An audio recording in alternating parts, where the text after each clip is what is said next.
খুবই মজাদার এবং অনেক অল্প সময় তৈরি করা যায় এমন একটা রেসিপি আমি আপনাদের সাথে শেয়ার করব, যেটা হচ্ছে মজাদার সসেস ক্যান্ডি। এটা কিন্তু তৈরি করা অনেক বেশি সহজ, খেতে অনেক বেশি মজাদার।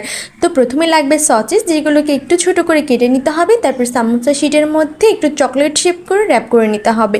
তারপর ডুবন্ত তেলে এগুলোকে একটু গোল্ডেন কালার করে ভেজে উঠিয়ে নেবেন। এরপর ফ্রাইং প্যানে অল্প একটু পরিমাণ তেল দিয়ে একটা মিক্সড সস এখানে ইউজ করা হয়েছে, যার মধ্যে হচ্ছে tomato sauce, soya sauce, oyster sauce, অল্প একটু চিনি, অল্প একটু গোলমরিচ দিয়ে ভালো করে কিছুক্ষণ নেড়ে নিতে হবে। তারপর ভেজে রাখা সসেস ক্যান্ডিগুলোকে দিয়ে অল্প একটু পরিমাণ তেল দিয়ে আরও বেশ কিছুক্ষণ ধরে নেড়ে নিলেই কিন্তু রেডি হয়ে যাবে।